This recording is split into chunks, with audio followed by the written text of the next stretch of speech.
అయితే రాముడు ఎంతసేపు కూడా తన కష్టం కోసమే తను పాకులాడాడు తప్ప ప్రజల కోసం కానీ సాటి మనిషి కోసం కానీ ఆయన బాధపడింది కానీ ఒక పని చేసింది కానీ లేదు. అదే మా యేసు ప్రభువు అయితే ప్రజల ప్రాయశ్చిత్తం కోసమే ఆయన శిలువ ఎక్కారు, బాగా దెబ్బలు తిన్నారు, మళ్ళీ తర్వాత చనిపోయి కూడా మళ్ళీ పుట్టారు. చనిపోయే ముందు కూడా కొంతమందికి కనిపిస్తూ ఆయన జీవం పోయింది అని అనేసి చెప్తూ ఉన్నారు. మరి దానికి మీ సమాధానం ఏంటి? అదే శ్రీరాముడు విషయానికి వస్తే శ్రీరాముడు ఆత్మర్పణ చేసుకున్నాడు. ఆత్మర్పణ కూడా అనట్లేదు, నాకు అనడానికి రాక ఆత్మహత్య చేసుకొని చనిపోయాడు అని అనేసి సరియు నదిలో అని అంటూ ఉన్నారు. దానికి మీరు ఇచ్చే సమాధానం ఏంటి?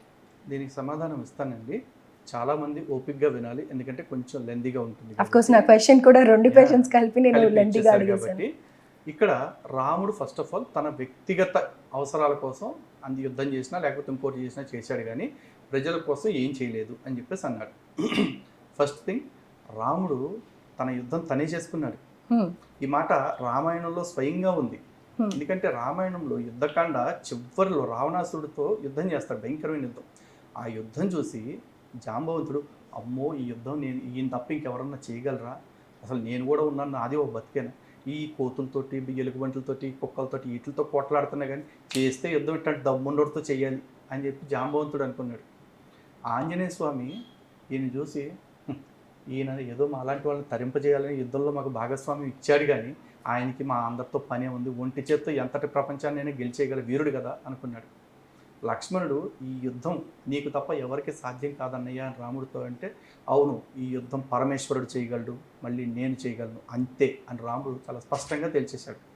కానీ ఇన్ని కోట్ల మంది వానరాల యొక్క సహకారం ఎందుకు తీసుకున్నాడు అంటే, ధర్మరక్షణ చేసే సందర్భంలో ఒక కోతినైనా సరే, ఒక ఎలుగుబంటినైనా సరే, చివరికి ఒక ఉడతనైనా సరే, నీకు వాళ్ళకి ధర్మరక్షణలో మేము కూడా భాగస్వాములు అవ్వాలి అన్న సంకల్పం వాళ్ళకు కలిగితే, మంచి సంకల్పం, వాళ్ళందరినీ దానిలో భాగస్వాముల్ని చెయ్యి అనే ఒక సదుద్దేశాన్ని ప్రపంచానికి చాటడం కోసం రాముడు వాళ్ళందరినీ కలుపుకున్నాడు తప్ప రాముడికి యుద్ధం చేతగాక కాదు, యుద్ధం చేవలేక కాదు.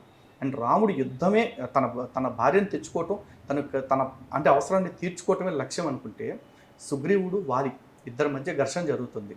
సుగ్రీవుడి భార్యని వాలి ఎత్తుకుపోయాడు. సుగ్రీవుడికి రాజ్యంలో ఉండాల్సిన వాటాన్ని తను ఇవ్వకుండా లాక్కున్నాడు.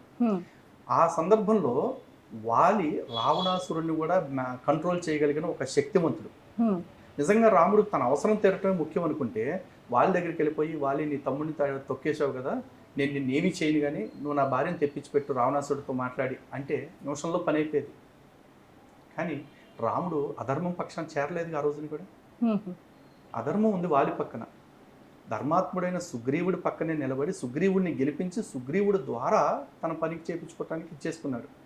పోనీ ఆ యుద్ధంలో కోట్ల మంది వానరులు చనిపోయారు, కోట్ల మంది రాక్షసులు చనిపోయారు. యుద్ధానంతరం ప్రతి చనిపోయిన వానరుణ్ణి కూడా బ్రతికించాడు బ్రహ్మదేవుడికి చెప్పి. రామాయణం ఆధారంగానే ఉంది. ఇందులో తన స్వార్థం కోసం రాముడు ఒక్క ప్రాణాన్ని అన్యాయంగా బలి పోనిచ్చాడా?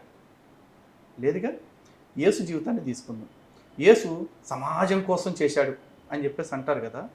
యేసు ఎంత పిరికివాడు అంటే, యేసుకు శిలువ శిక్ష పడిన తర్వాత గెత్సెమనే తోటలోకి తను వెళ్ళి ప్రార్థన చేసుకోవటానికి వెళ్ళి, అక్కడికి వెళ్ళేటప్పుడు ఒక రాయి దగ్గర మొత్తం మోకరిల్లిపోయి ఏడుస్తూ ప్రార్థన చేసుకున్నాడు.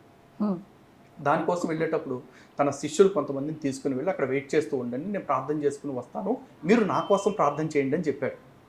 ప్రార్థన చేయండి అంటే ఈయన కొద్దిసేపటి తర్వాత ప్రార్థన చేసుకుని వచ్చే టైంకి శిష్యులు అలసిపోయి నిద్రపోతూ ఉంటే, మీరు నా కోసం ప్రార్థన చేస్తూ ఉంటే నిద్రపోతున్నారా, సోమరిపోతున్నారా అని చెప్పేసి తిట్టాడు.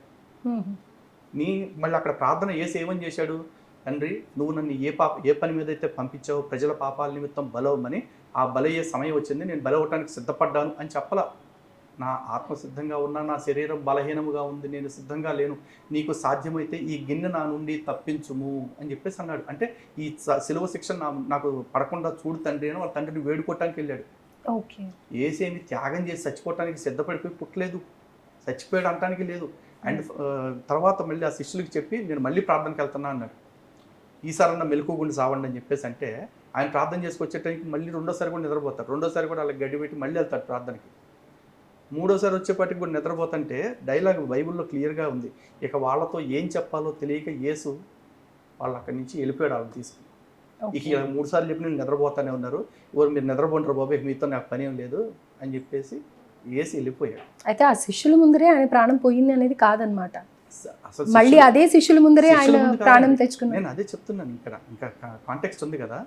యేసు ఫస్ట్ ఆఫ్ ఆల్ తను సిద్ధపడి ప్రాణాలు ఇవ్వటానికి రాలా. హ్మ్. యేసు ప్రాణం బలవంతంగా తీయబడింది. ఎలా తీయబడింది అనేది తెలుసుకుంటే చాలా దారుణంగా ఉంటుంది.